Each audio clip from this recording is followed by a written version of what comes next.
आदाब नमस्कार, मैं अशर यासिर, आपका स्वागत है सियासत टीवी के साउथ इंडिया एक्सप्रेस में। अब देखते हैं मुख्य समाचार। तेलंगाना के मुख्यमंत्री रेवंत रेड्डी ने गूगल से राज्य सरकार के युवाओं को कौशल प्रदान करने और रोजगार के अवसर पैदा करने के मिशन का समर्थन करने का आह्वान किया है। उन्होंने गूगल और हैदराबाद के बीच लंबे समय से चले आ रहे संबंधों पर प्रकाश डालते हुए प्रौद्योगिकी क्षेत्र की दिग्गज कंपनी से तेलंगाना राइजिंग पहल के लिए ब्रांड एम्बेसडर बनने का आग्रह किया। एशिया प्रांत क्षेत्र में गूगल के पहले और दुनिया में इस तरह की चौथी सुविधा के उद्घाटन के अवसर पर बोलते हुए रेवंत रेड्डी ने प्रौद्योगिकी के माध्यम से जीवन में बदलाव लाने में गूगल की भूमिका की प्रशंसा की। उन्होंने कहा कि तेलंगाना पहले से ही शिक्षा, साइबर सुरक्षा, मानचित्र, यातायात प्रबंधन, स्टार्टअप और स्वास्थ्य सहित विभिन्न मोर्चों पर गूगल के साथ सहयोग कर रहा है। रेवंत ने कहा है कि गूगल और कांग्रेस सरकार नवाचार की समान भावना साझा करते हैं।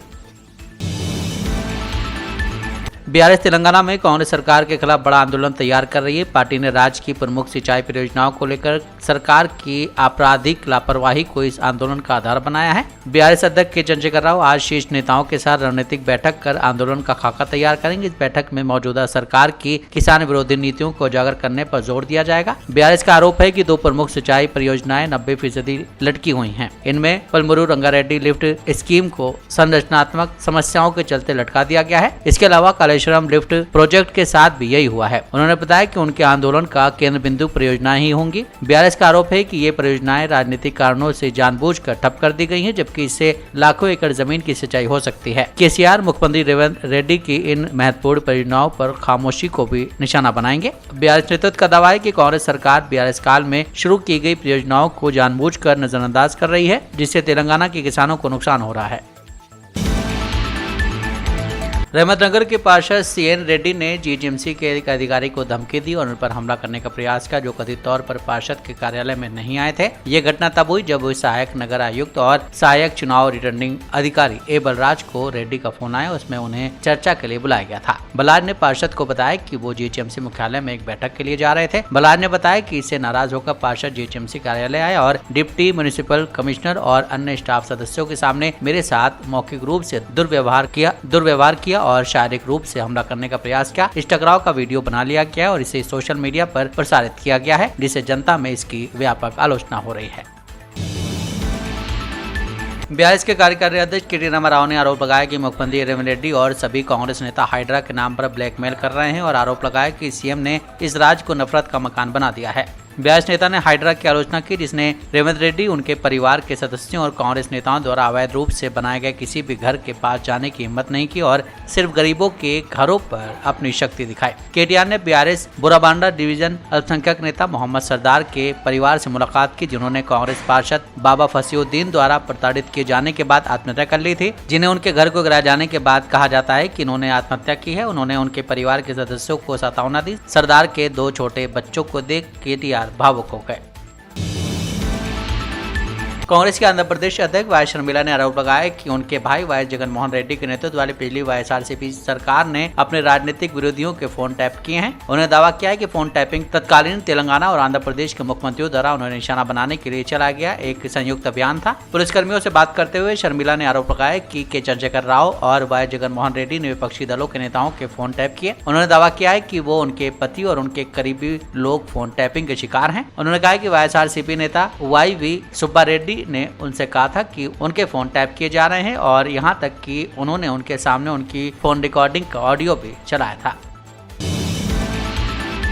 अहमदाबाद विमान हादसे के बाद विमान के संचालन में काफी सतर्कता बरती जा रही है। आज हैदराबाद तिरुपति स्पाइसजेट Q400 विमान ने जहां से उड़ान भरी थी वहीं वापस लौटा। बताया जा रहा है कि तकनीकी समस्याओं की वजह से इस फ्लाइट को वापस अपने जगह आना पड़ा। ये फ्लाइट हैदराबाद के राजीव गांधी अंतर्राष्ट्रीय हवाई अड्डे से रवाना हुई थी। वहीं एक दिन में इंडिगो के 2 विमानों को तकनीकी खराबी की वजह से इमरजेंसी लैंडिंग करनी पड़ी थी। पहला विमान दिल्ली से ले जा रहा था, जबकि दूसरा विमान कोलकाता से अगरतला जा रहा था। स्पाइसजेट का हैदराबाद तिरुपति फ्लाइट की लैंडिंग कांग्रेस के आंध्र प्रदेश अध्यक्ष वाई शर्मिला ने कहा कि उनके भाई वाई हैदराबाद रेड्डी के नेतृत्व उड़ान संचालित करने वाले सरकार ने अपने राजनीतिक विरोधियों के फोन टैप के बाद यह दावा किया कि फोन टैपिंग तत्कालीन तेलंगाना और आंध्र प्रदेश के पूरे समय कैबिन बनाने के लिए चला गया एक सुरक्षा को ध्यान में रखकर पुलिसकर्मियों से बात करते हुए शर्मिला ने आरोप लगाया विमान सुरक्षित राव और वाई जगनमोहन रेड्डी ने सामान्य दलों के नेताओं के फोन टैप किए। उन्होंने कहा कि विमान की आपातकालीन लैंडिंग नहीं की गई। इसके आगे उन्होंने कहा कि टैपिंग के शिकार हैं। उन्होंने कहा कि वाईएसआरसीपी नेता वाई वी सुब्बा रेड्डी ने उनसे कहा था कि उनके फोन टैप किए जा रहे हैं और केंद्रीय मंत्री शोभा कर्ंदलाजे उनके सामने उनकी फोन रिकॉर्डिंग ऑडियो हमारे देश में निवेश कर रही हैं और हमारी विकास गाथा में हमारे देश को शामिल कर रही हैं। भारत के पास बाजार है, लेकिन हमें वैश्विक बाजार तक भी पहुंचना चाहिए, क्योंकि ये हमारी आय को दोगुना करने के लिए आवश्यक है।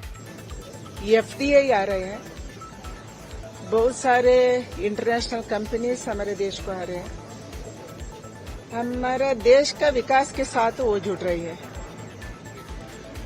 आज वॉलमार्ट का प्रोग्राम थी इधर। वॉलमार्ट को हम देखते हैं, हमारे MSME को ग्लोबल मार्केट तक पहुंचाए, उसको ऐसा ट्रेनिंग दे, हम ऐसे अच्छा पैकिंग करे, पैकेजिंग अच्छा हो, ब्रांडिंग अच्छा हो, क्वालिटी प्रोडक्शन करे। एंड इंडिया का अंदर मार्केट तो है ही है, बट हमारे वस्तुओं ग्लोबल मार्केट तक पहुंचना चाहिए। ये बहुत बड़ा बात है, क्योंकि हमारा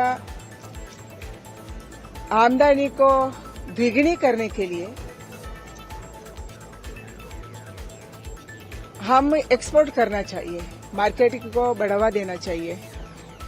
मुझे लग रहा है वॉलमार्ट जैसे कंपनियां अभी पूरा देश में हमारे MSME को ट्रेनिंग कर रहे हैं, वो जरूर करेंगे एंड हमारे MSME को आगे बढ़ाएंगे। हमारा विकास के साथ वो भी पार्टनर बनेंगे, ऐसे मैं मांग रखती हूँ।